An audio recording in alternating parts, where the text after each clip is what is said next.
Bismillahirrahmanirrahim. Assalamualaikum warahmatullahi wabarakatuh. Nama saya Muhammad Farid dari PR 4302. Di sini saya membuat video tentang manajemen komunikasi untuk memenuhi tugas manajemen komunikasi. Di dalam video ini saya akan menjelaskan dua materi, yaitu tentang manajemen konflik dan budaya organisasi.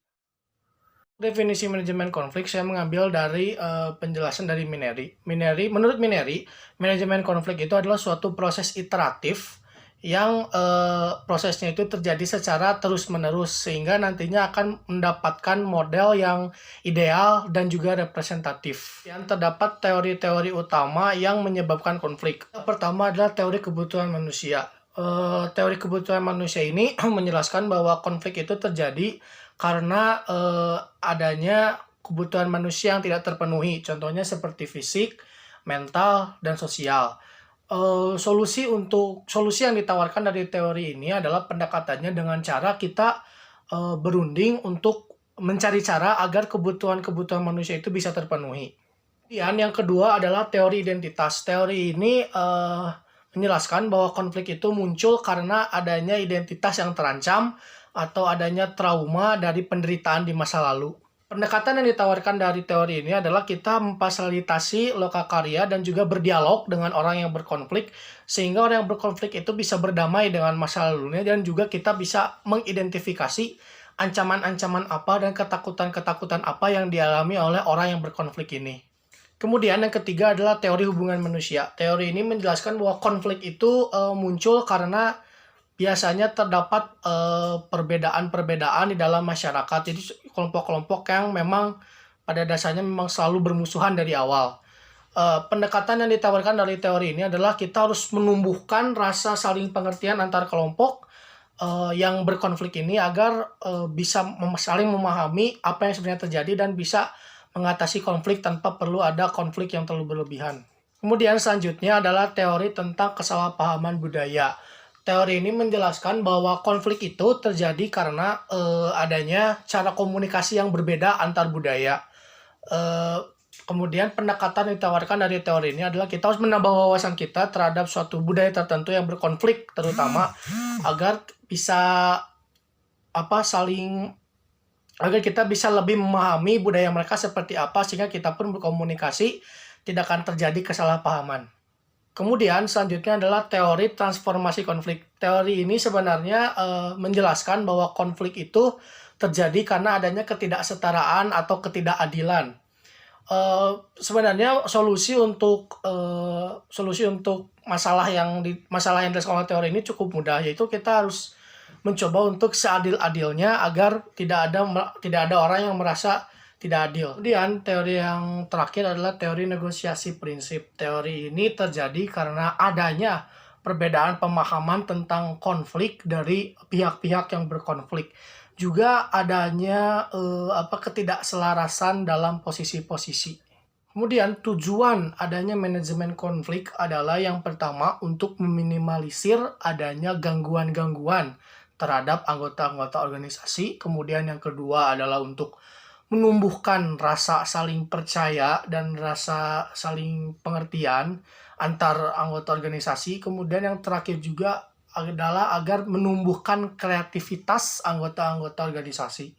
Dan tipe-tipe manajemen konflik saya mengambilnya dari pendapat Baskerville, Dawn M. Baskerville. Yang pertama itu ada avoiding. Avoiding itu artinya kita mencoba untuk menghindari konflik sebisa mungkin. Kemudian yang kedua adalah accommodating. Accommodating di sini tuh artinya kita mendengarkan berbagai pendapat dari semua pihak yang berkonflik. Namun sebenarnya jenis ini pun masih bisa disebut sebagai masih kurang karena jenis ini masih bisa malah menimbulkan konflik yang baru. Kemudian yang ketiga adalah compromising. Compromising di sini kita artinya memperhatikan pendapat-pendapat dan kemudian kita juga memperhatikan kepentingan-kepentingan semua pihak yang berkonflik. Kemudian yang keempat adalah competing. Competing di sini tuh artinya pihak-pihak yang berkonflik di sini diarahkan untuk bersaing saja dan diusahakanlah harus menang. Kemudian yang kelima adalah collaboration. Collaboration di sini artinya kita menyelesaikan konflik yang ada dengan cara kita bekerja sama dengan pihak lawan kita untuk mendapatkan hasil yang memuaskan. Kemudian yang keenam adalah conglomeration. Conglomeration ini artinya kita menyatukan semua jenis-jenis yang tadi saya sebutkan. Strategi manajemen konflik, yang pertama ada pengenalan, kemudian yang kedua adalah diagnosis, ada menyepakati solusi, empat ada pelaksanaan, dan akhirnya nomor 5 yaitu kita melakukan evaluasi. Tahapan-tahapan berlangsungnya konflik itu, tahap pertama yaitu tahap potensial. Tahap potensial di sini tuh bagaimana konflik berpotensi akan muncul. Kemudian yang kedua adalah tahap konflik terasakan.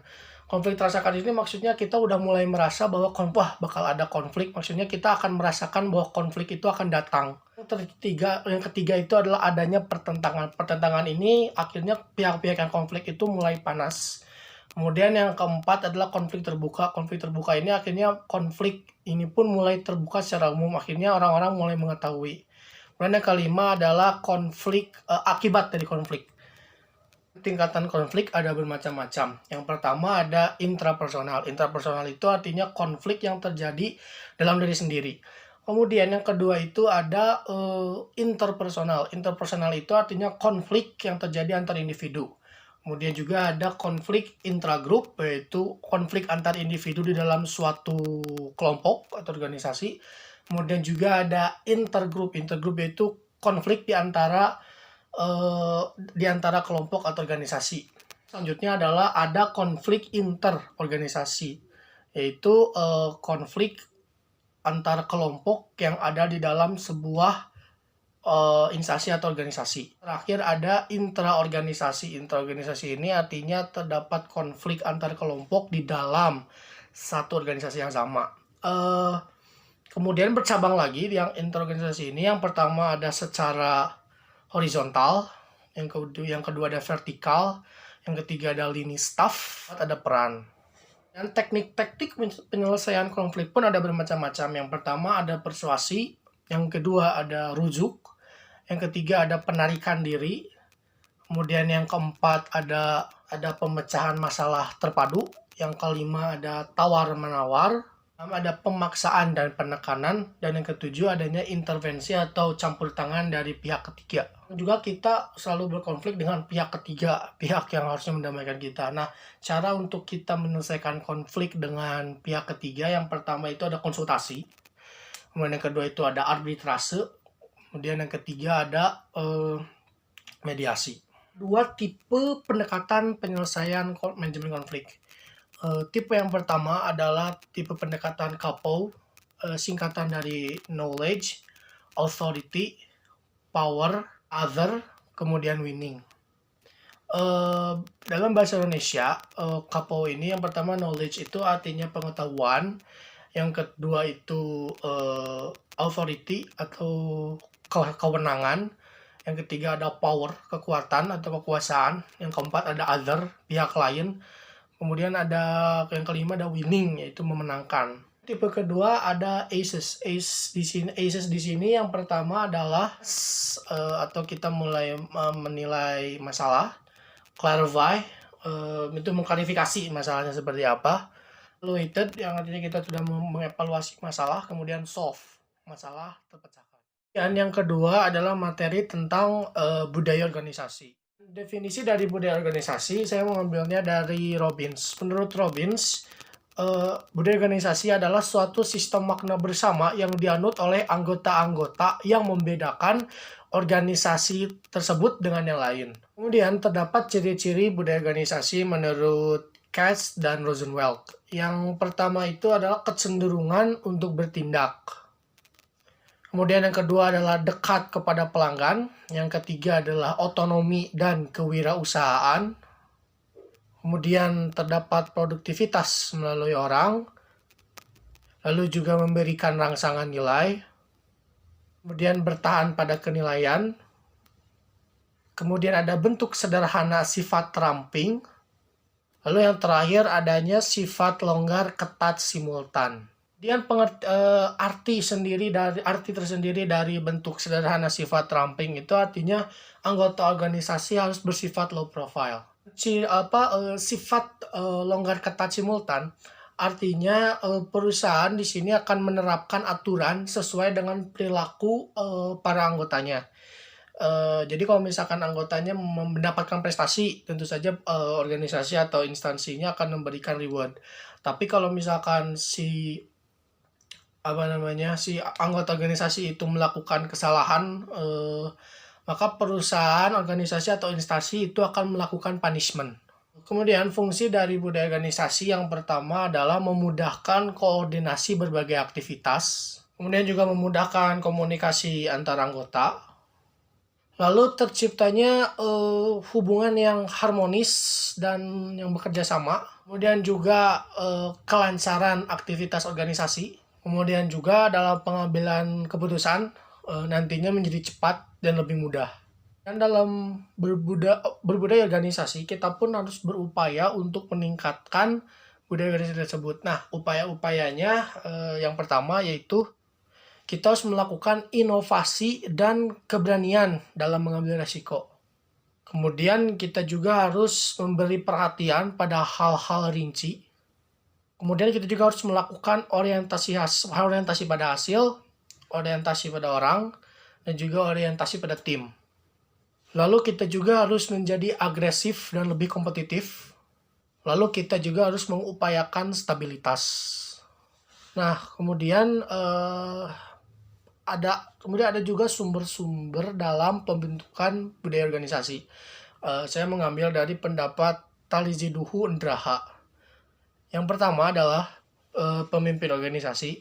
Kemudian yang kedua ada pemilik organisasi. Kemudian yang ketiga ada sumber daya manusia asing, SDM asing.